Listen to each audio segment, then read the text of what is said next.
Hi everyone, how are you? So I wanted to do this video today to talk about abuse of power and what that looks like within everything that is currently happening. We're going to talk about this on the micro levels to the macro levels, right? And I come from my own experience. I come from the information I've gained from my knowing. I'm not going to diminish my power in any way, and I mean that in the sense of this comes from my own witness, own direct experience within things, witnessing things, abuses of power, experiencing abuses of power, seeing how these things happen. What happens behind the scenes?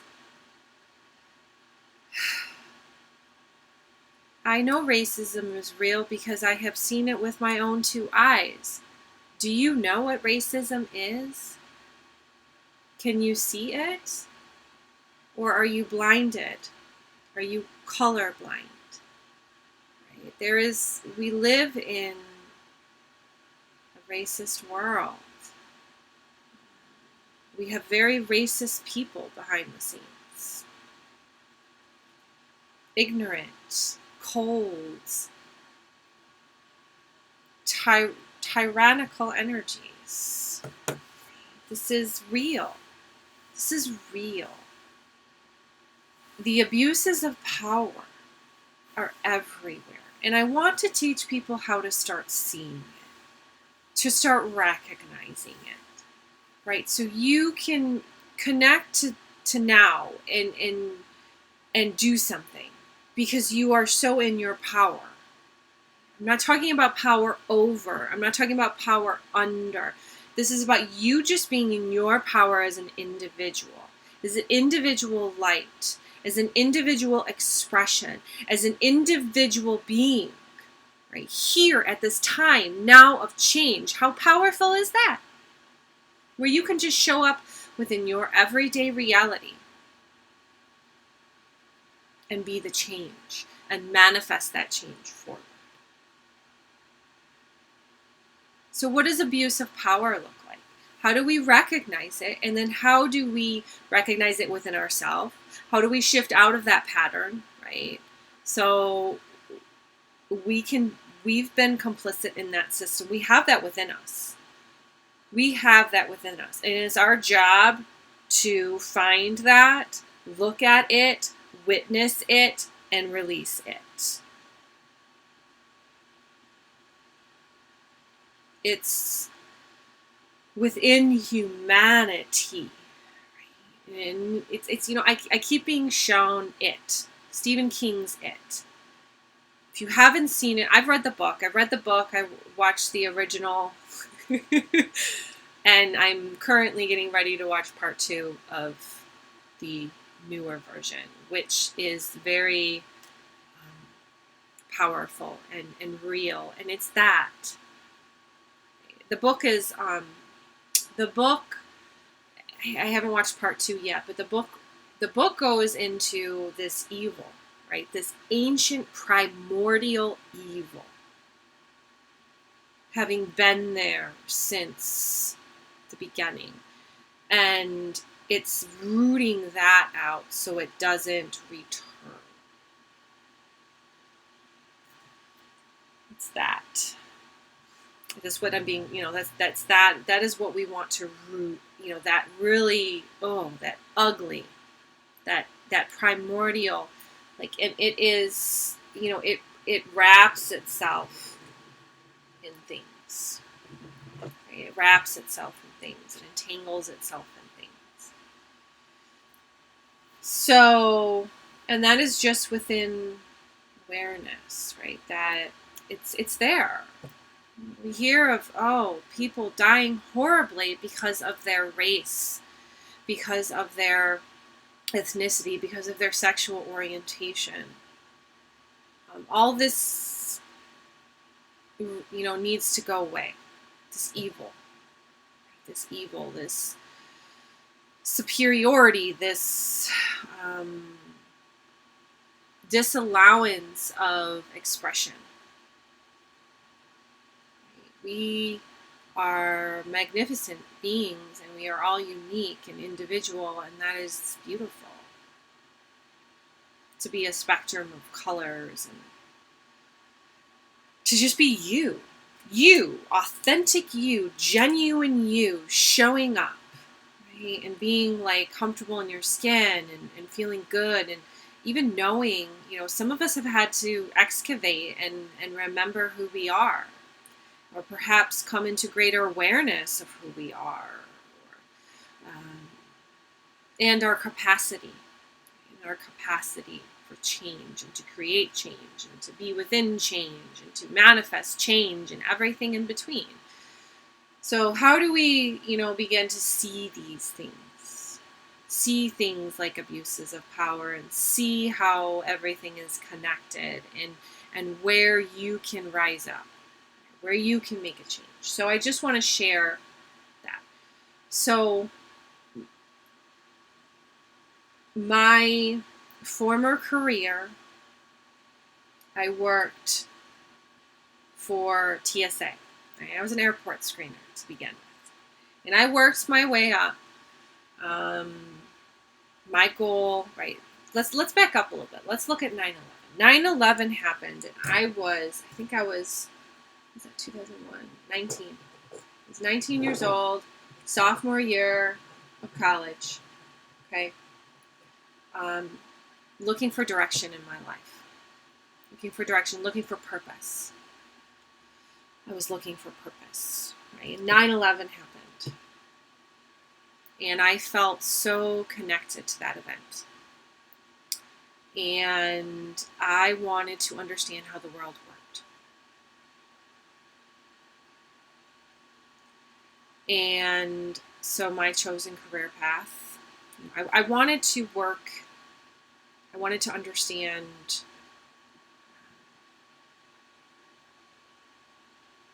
how things worked. I didn't quite get to exactly where I wanted to be. I ended up being a very, but hey, I was only spent 11 years there. I had a long way to go. Let's just put it that way. But you get comfortable and you get cozy, and I didn't want to get that way. I didn't want to get complacent, right? Within that, I knew that I was that I was here for a purpose. That I was here for a purpose. I knew that. I've always known that. And I've always been attracted to purpose. Understanding purpose. What gives me purpose. Right? It's not, it can be bestowed upon you, but you must actively partake in purpose. You must live your purpose. You must come into your purpose. And it is that process, right? That is where the journey is. It's that. So my chosen career path at that time was, at the time I actually wanted to get into intelligence. I wanted to go into the Navy. Right? That was initially my first choice at the time. But, and I actually got into their program, right? I got into a very prestigious program. And I was pretty damn proud of myself. But I couldn't make it through. I was carrying some weight. I couldn't get in for my weight. And for the life of me, I just couldn't lose it. And I had some medical issues, right? So it was combined. I knew it wasn't going to happen. I only have 20% hearing in my left ear, and I kind of just cut my losses, and I said, I'm just not meant to do this. Right? That was not going to be my path. And there was another path I wanted to take, and that door closed, and I ended up as an airport screener. My first job, and I took it. I said, you know what? This is my foot in the door. I'm going to run with this. I'm going to work my way up. I'm going to do the work. It's just me. That's my nature. I'd much rather be working for a paycheck than waiting to win the lottery. And that's from a song, so don't quote me on that. I just can't think of the song. But that's just me. That's my nature. So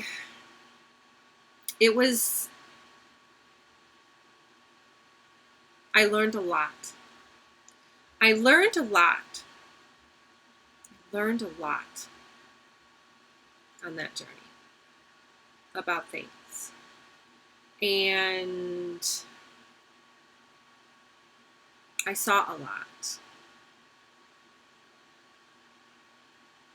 And what I saw made me uncomfortable. And I'm not talking about conspiracy shit. It's not conspiracy theory stuff. No, this happens every day in every single sector of everywhere. Abuses of power. You have somebody who holds a power in a dynamic, right? In some dynamic, your boss, your whatever it may be, and then there's this behind the scenes system. I mean, look at how far we had to come for I know, I experienced that. I experienced certain things that I did not speak up on, as a woman. And I eventually spoke up, right? But it was it was a journey to get there. That was big for me. Because you have to go against, right, all this fear that you're not going to be heard, that you're going to be stigmatized. And why is that? Because that's what you learned, right? You learned somewhere along the way that sometimes speaking up, got you in trouble. Or you learned the system. You knew the system, right? So you acted according to that system. Until you chose to make a change and you chose to speak up and you chose to say something about it. Nothing changes until you change. Until you open up to that greater awareness and that what's happening behind the scenes and this living in this false, and it depends on where you are. I remember when I got pregnant and I was getting ready to go on maternity leave, not only was I pregnant, but I gained a shitload of weight, and so I was heavy. I was heavy. So think about these things. And there was another younger female that worked with me, attractive, thin, young, right? Not married, not pregnant. And we were working on a project. And I left for maternity leave, had my son, came back, and I found that essentially I had actually begun the project, right, under the direction of my manager. And I came back and I found her, right, getting one of those prime positions. Did I get any recognition for it? Not an ounce. And it's funny because I actually had to have my friend, my coworker, point that out to me.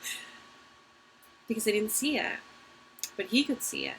And you want to know why he could see it? Because he's black. Because he knows, because he's a minority. I had a couple confirmations there. They saw it. I was gone. What I come back to, somebody, right? Micro things. Then they start adding up and you start to gain this greater awareness, right? And why do you start to gain this greater awareness? Because you are connected to others who you trust and who also see these things. And they're giving you this awareness. And they're telling you, right? Those are my brothers. They helped me to see everything, abuse, right? What was happening in my marriage. Simply by their divine masculine presence. They were my brothers in arms, right? But we were witness, it was very clear and it was very apparent. And this was just my personal experience. I also witnessed it from my perspective on another. So I witnessed racism. I witnessed a white male in power, right? In power, that holds the power, takes somebody who had deserved a certain position and be pulled off of that position because of how he spoke. What does that really mean? What is that rooted in? Do you see that? So to say that we live in this world is just not true. Right? We live in a world where this is happening every single day, all over the planet.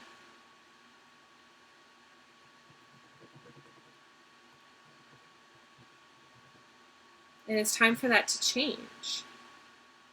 It's time for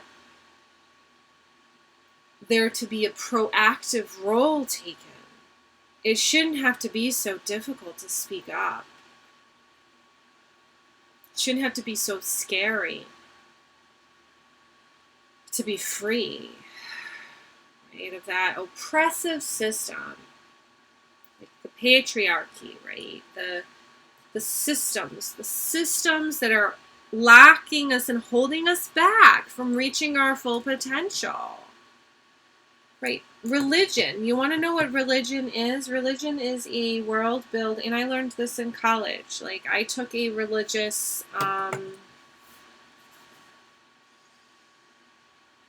this shouldn't be, we should be learning this, like, early on, is what I'm saying. But I discovered that religion is a world building and a world sustaining system. So and that's that.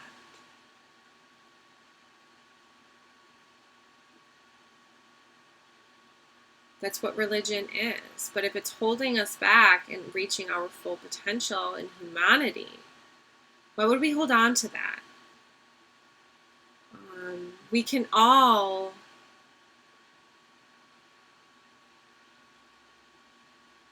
recognize our own origin.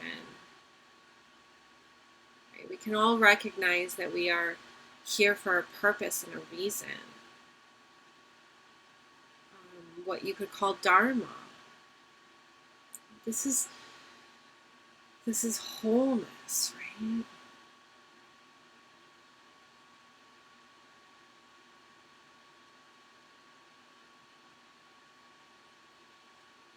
And this is truly about, opening your mind to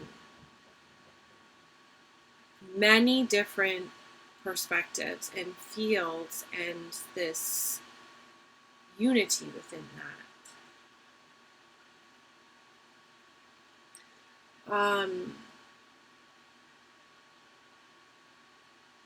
So I was witness to that. I am witness to this today.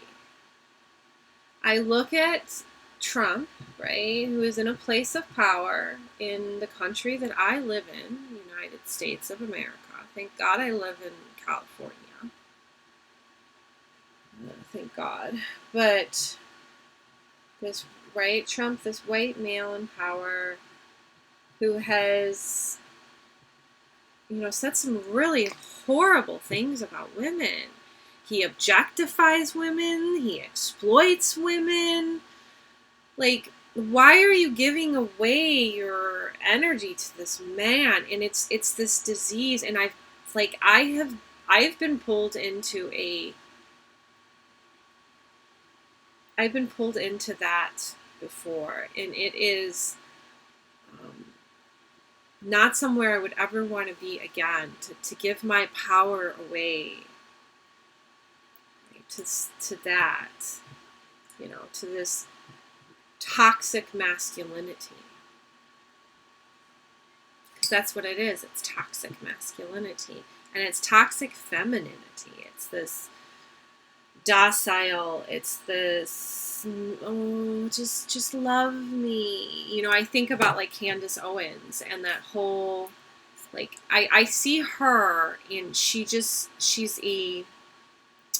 is inner child wounding that she's playing out, right? It's inner child wounding, and she wants so badly to have this, like Trump has this hold on her. Like, she wants his attention. She wants his affection. And do you see he feeds off of that? Right? And it's not, it's a very toxic femininity there. It's a very toxic femininity.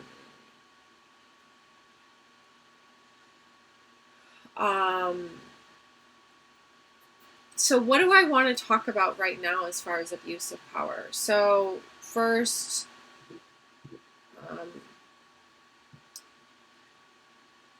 I was, when I worked for the government, right, I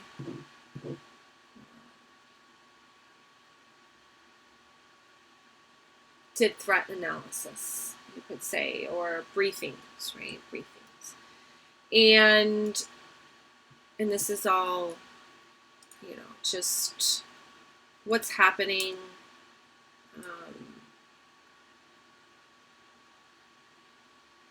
What's the overall reality? What's actually happening, right? What's happening behind the scenes? And it's like, and so I looked a lot at, I was involved in terrorism, right? Anti-terrorism work, or counterterrorism work is what you could call it. You could call it counterterrorism.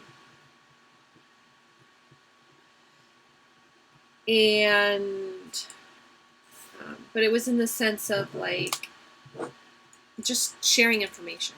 That's it, right? Just sharing information.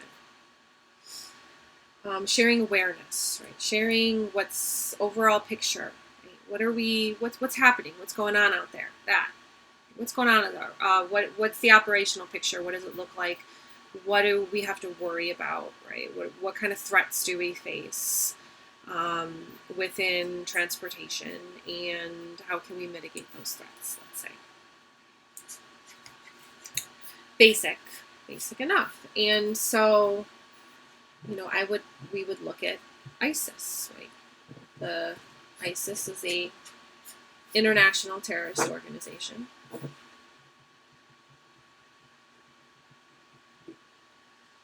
So they are not operating within the United States. It's international. Their goals are international, right? It's connected to U.S. because the U.S. would be one of their enemies, and they would actively, remember, they were actively recruiting to get people to travel to Syria to fight. They were actively recruiting for that. And you remember all the ISIS stuff, right? There was these homegrown violent extremists who were then getting pulled into this ISIS propaganda as well.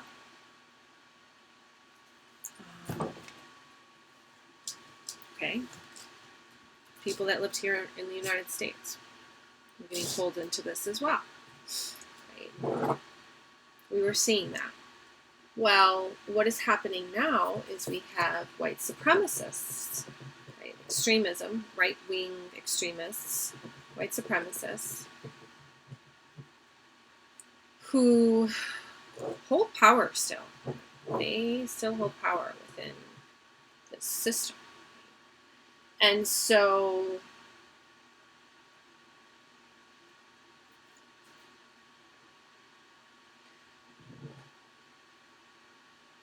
terrorism itself is a crime committed. So there has to be a crime, right? There has to be something done.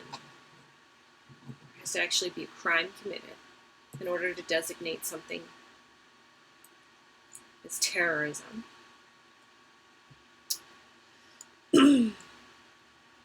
And yet, something to note is within the U.S., when it comes to domestic terrorism, this is domestic because of things, right? Just because of where we're at, just this is just awareness, right? This is just how it is, right? There's no opinions here. Why do we not have? We do not have an organizational criteria for domestic terrorism. So there is no process, right, as far as labeling domestic terrorisms. Now, there are known groups that are domestic terrorist groups, right, because they've committed crimes. So why are we not designating these white supremacist groups? And why are we not recognizing what is happening here? Right? Because this has gotten out of hand. And you see, you have Trump holds the presidential authority. So Trump holds the presidential authority. And what he is doing now is he has designated Antifa, which is an anti-fascist organization, as a terrorist organization. And he is giving executive power to the government, the U.S. government,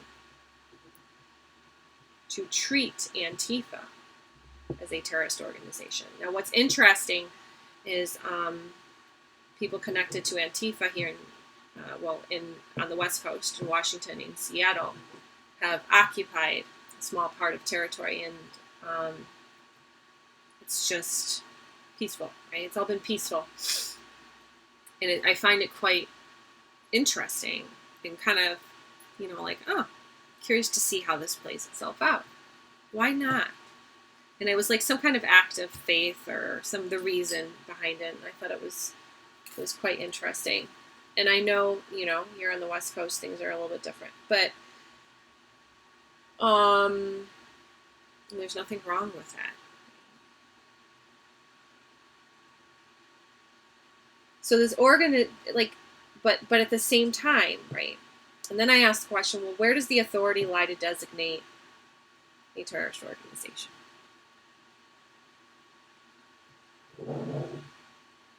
There should be certain criteria here, and it should just, be labeled as a terrorist organization. The U.S., right? The U.S. government, state, and local law enforcement agencies have as a priority the mission of protecting the homeland from threats of terrorism, domestic or foreign. Okay? Domestic or foreign. So how are we going to, right, how is the U.S. government, state and local law enforcement agencies going to implement an anti-terrorism stance? Because these white supremacists, right, and you have them within the governmental system. So that has to be rooted out. It has to be taken out.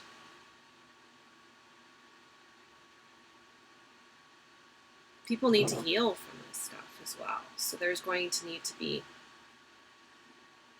justice, right?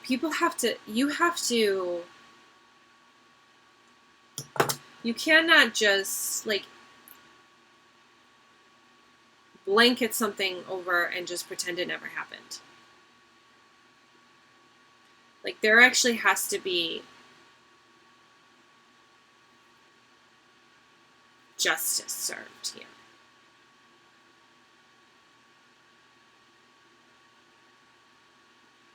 It's just gotten out of hand. I just don't understand how we could even get to this point. But I do at the same time, right? It's the desire for power and how these games play themselves out, right? It's like this. You have to understand games. Go look up game theory. Look up game theory. Study game theory. Understand game theory. What does game theory say? It's a game, right? Things are a game. How do you... It's like chess. And now I'm thinking of Harry Potter and Wizard's chess. When Ron, like, actually, you have to be a part of the game. Right? You have to be a part of the game in order to get out of the game. Right? It's that. In order to reorder, right? Reorder here. How do we heal all of this? Because it's everywhere. So what my response was as I was processing through this is, I demand my government to work for me. These white supremacists are a threat.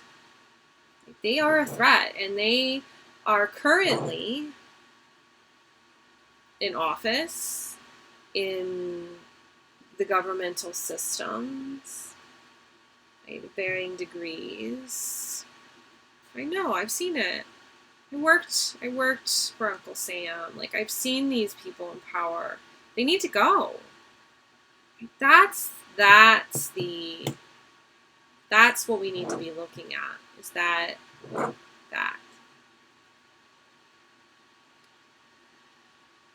And we each have a responsibility to, wherever we are, right? I demand my government to work for me. I stand up and I say, my U.S. government, state, local law enforcement agencies have as a priority the mission of protecting the homeland from threats of terrorism, domestic or foreign. Right? And there's some domestic terrorism. And people are like, and this is propaganda, right? The stuff that you're reading is propaganda. It's white supremacist propaganda. That's it. That's what it's just like those people that get pulled into going to Syria to fight. They think it's going to be this glamorous thing, and then they find out when they get there, like, not so much. And I always looked at it as like these young kids, like, they're looking for, like, people are looking for a place to belong. Right? That's why people get involved in cults, because that's what a lot of that stuff out there, that's what it is white supremacy cults. It's white supremacist cultism, really. That's the threat. That is a threat. It's just...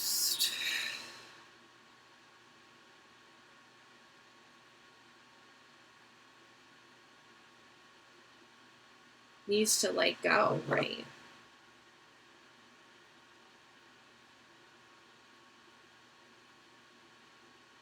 So why are we as a people not being protected from the white supremacist agenda? Because what terrorism is it's a crime committed by individuals with a political or social agenda designed to influence a government or its population, right? So these are white supremacist crimes. This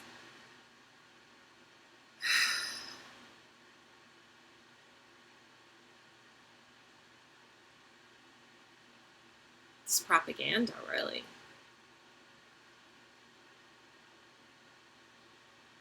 I don't know if that's criminal behavior. See, and that's the thing. A crime, usually it has to be committed. Right?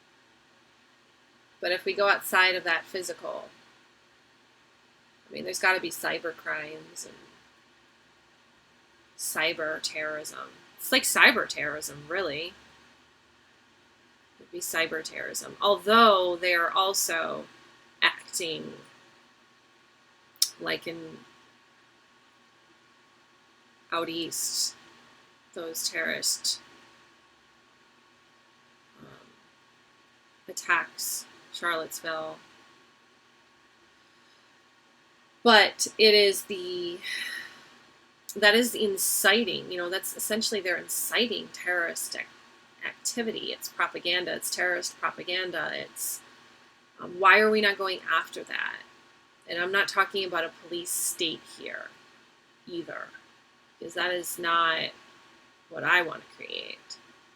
But how do you balance that, right? How do you recognize that? And how do we change things? How do we change things? Because I feel it's up to us as individuals, and we're just not going to take it anymore. Right? Why are we as a people not being protected from the white supremacist agenda? And that's what I want to ask. That's what I want to ask my government, right? That's what I want to ask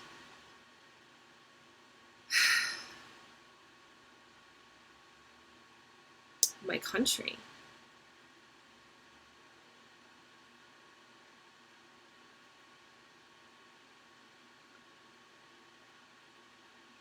And you have to, as a white person, right, you have to reconnect, and you have to understand history and her story as well. It's not just history, it's her story. If you'd like to do that work, please let me know. I am available. I am currently offering a chakra alignment and balancing course, which will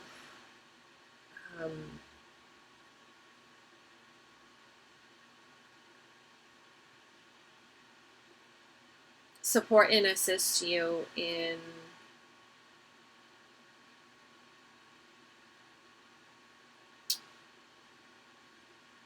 coming into alignment. Like this is just you coming into your original essence, your original energy, your original field, your original energy system, and just balancing and harmonizing within your energies. Not being manhandled. This is gentle. This is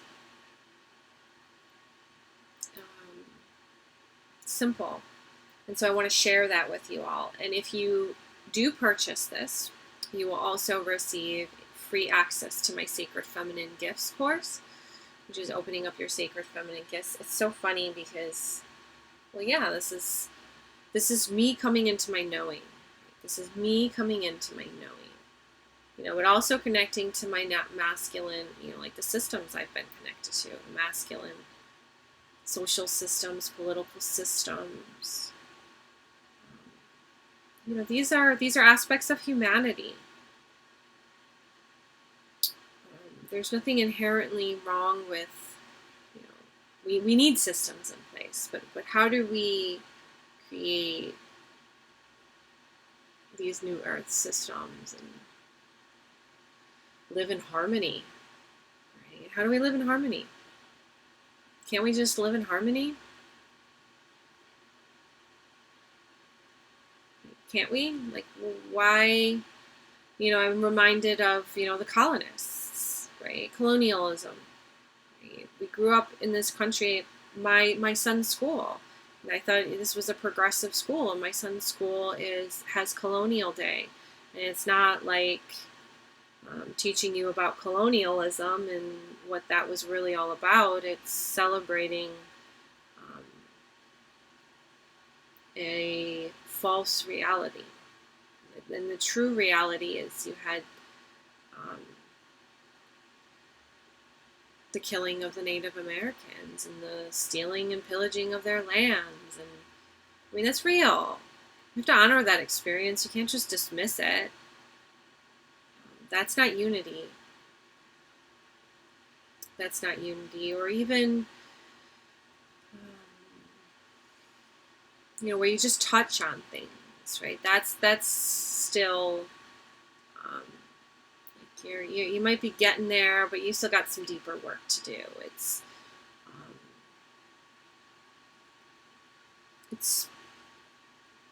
just understanding things at their fundamental level and stepping up and stepping in to create change, no matter where you are. And if you have enough of us, then we reach a tipping point. It's as simple as that. We already have, right? We've already reached a tipping point. I can tell you that. I know for sure because I'm on the other side of this already, right? But it's you, like, do you want to be a part of that change? Or do you want to be a part of the dying world? where do you stand? And it's just that, where do you stand? Where do you stand on things? And how can you create change? How can you create and manifest through change? How can you create and manifest something new for yourself? How can you create and manifest what you want, what you desire, what you know is meant for you? How do you fully step into that sacred life by design, that fullness, that wholeness, that completeness, that this is it, right? This is union. Right? And manifest that forward.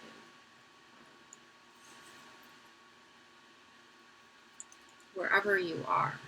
I know for me, what I plan to do is I plan to speak up to, I've already talked to my son's teacher about the colonial days. So what is my next step? Where do I go next?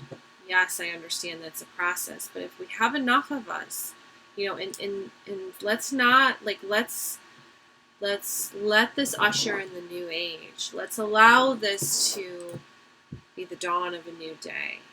It's that. It's as simple as that. That's what we're here for. We're going to, and we have like been blessed in the ease of this transition. But the old ain't gonna fly anymore. Like, this stuff has to change. We're not gonna kill the planet. I'm not gonna let you kill the planet. I'm sorry. Like, really? No, I'm gonna take your torches away, and I'm gonna say no more playing with fire. You can't burn the land. I'm sorry. Like, other people, are holding this land sacred. We will not allow it. We will not allow this to continue. We just won't. It's as simple as that. We're here now.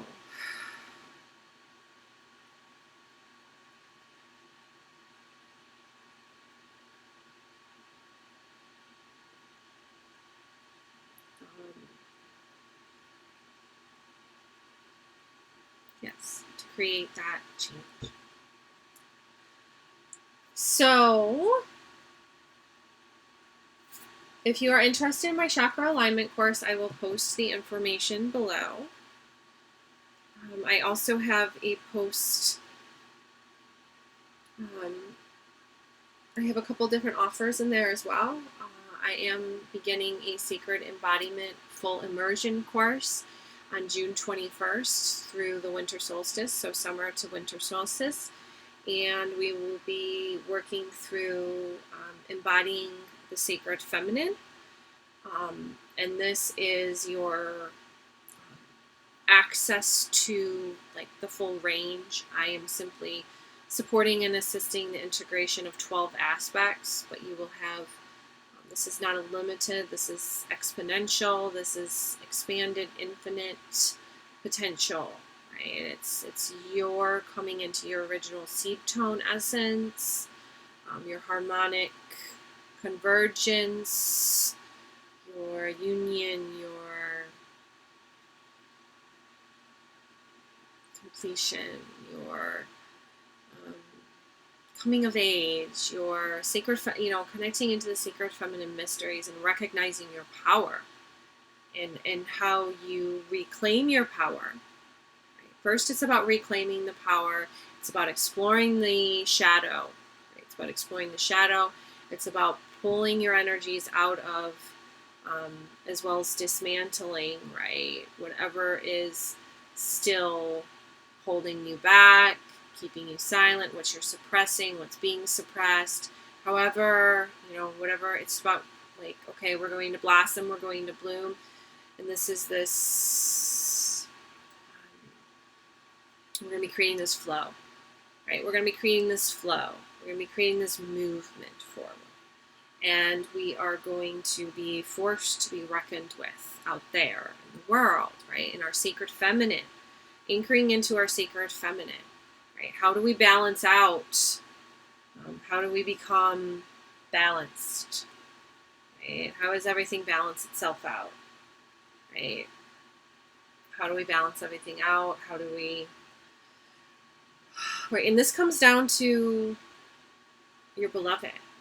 How do you hold that space with your beloved? You must be fully anchored into your sacred feminine in order to hold that union, right? Hold that opposite, right? Hold that dynamic, that partnership,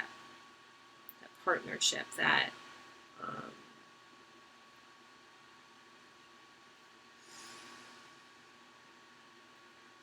that unity.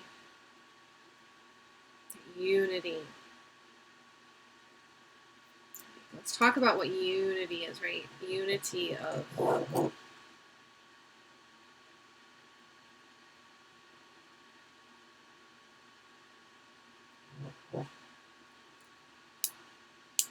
and how we can truly all be adults here and come to the table, right? And just like, and no more of this men in power, just with no connection to just this inhumanity. It's just inhumanity. It's as straight and simple. It's inhumanity.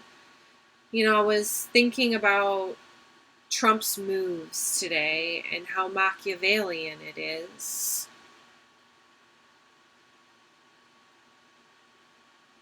I don't know if you ever read The Prince.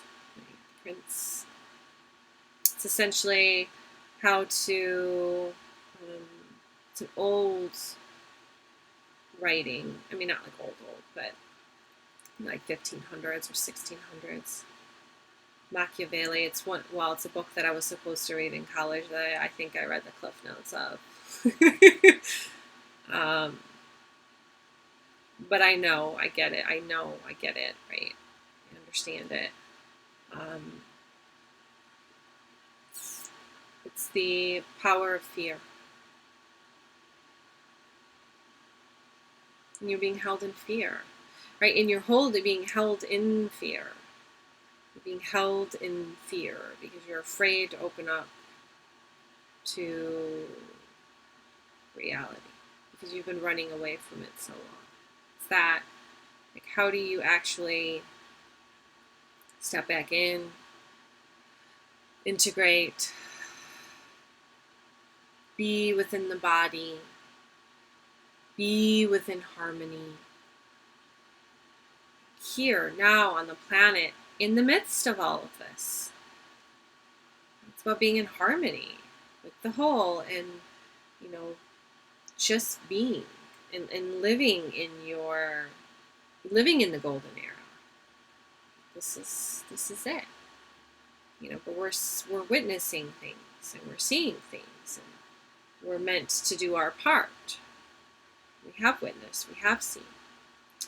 So, abuse of power.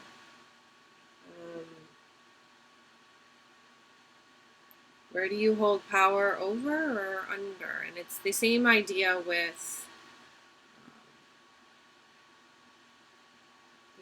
holding power under is similar to giving your power away to another. Because you feel that other is your savior. They're going to save you. They're not. They're not going to save you. Nobody's going to save you. Nobody's going to save you.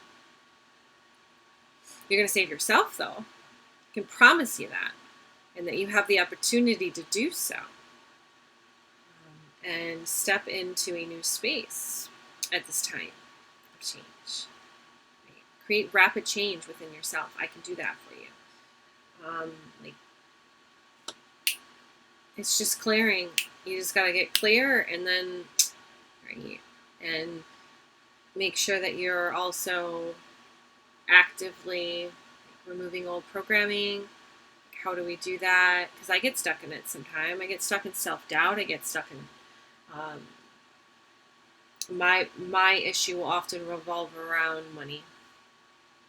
because I have a bad relation. I've had a rocky relationship with money, and our relationships with things, right?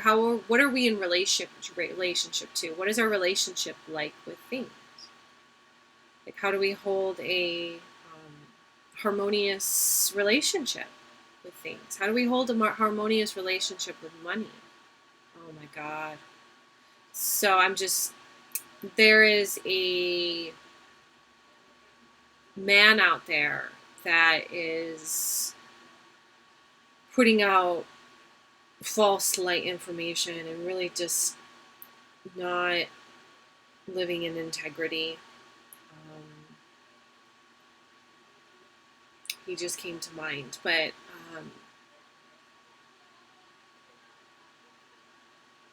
watch out for that, right? These people who are abusing power, there we go. These people who are abusing power. Don't give your power away to anything or anybody. Nobody knows more than you. And I promise you that. Nobody knows more than you. Right? We all hold our own individual knowing, and it's from that space that we create and we manifest from. It's not about who's in the know or who knows more, because I can promise you that is a false system of enslavement. So I am here to help you connect to your within yourself. Your ability to feel, your ability to know, your ability to speak your heart truth, your ability to see, your ability to understand, your purpose. Why are you here at this time of change? And what are you meant to do next, right? And it's just that, and taking that every single day. Like, what am I here for today? Daily intentions, or, like creating a daily practice for yourself, and it's going to shift. Like, what works one day may not work another day, and that's okay. That's okay. You're going to shift through things, and that's normal. And I'm here to give you a lot of different tools to do that. But you must come within. You must choose to go within, and you must choose to go deeper into understanding what is really happening. And connect that to your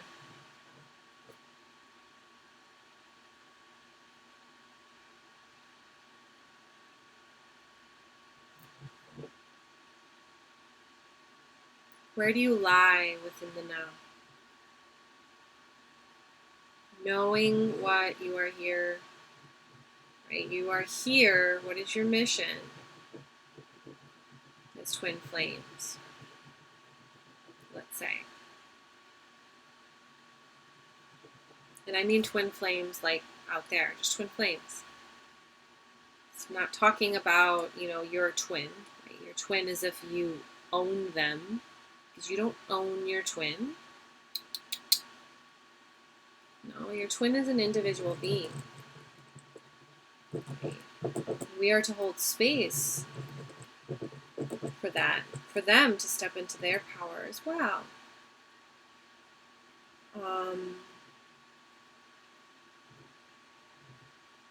And yet still, follow our. It's not about. It's about aligning to sacred partnership, right? Aligning to sacred partnership within the mission. So, like, I have a harmonized union with my twin, right? With my twin. I don't own him, right? But I know who he is. We are connecting in harmony, right? Through peace. And that's a daily practice. How do I stay within that harmony when my twin's not showing up? That's got to go. This is about you moving forward with things.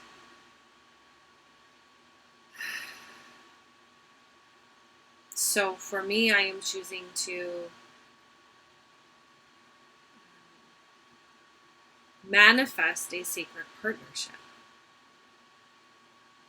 with my twin. That's what I'm choosing at this time.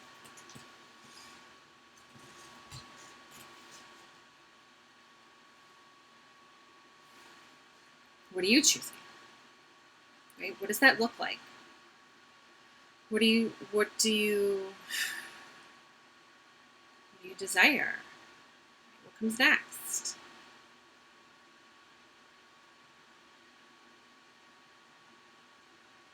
So I just wanted to share that. If you're interested in my chakra alignment and balancing course, check it out below. Again, you're going to get free access to my Sacred Feminine Flows group, which I'm going to be doing, eventually get up and running some new moon, full moon, and dark moon rituals.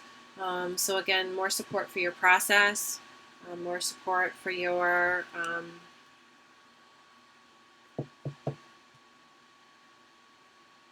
the next steps, etc., etc.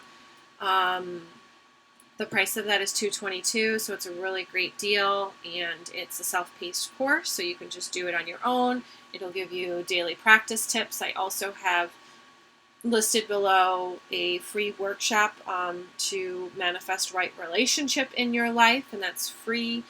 You can just subscribe on my website below, twinflameblessings.com.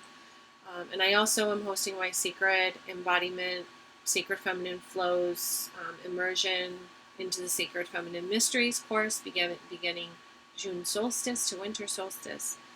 And if you are interested in that, please schedule a 30-minute consult with me so we can discuss the course and what it looks like for you and how it can support you in creating and manifesting your sacred life by design. And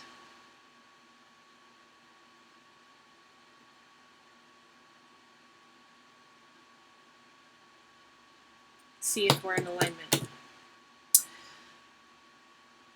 Check out whatever you feel to below, and until next time, toodaloo.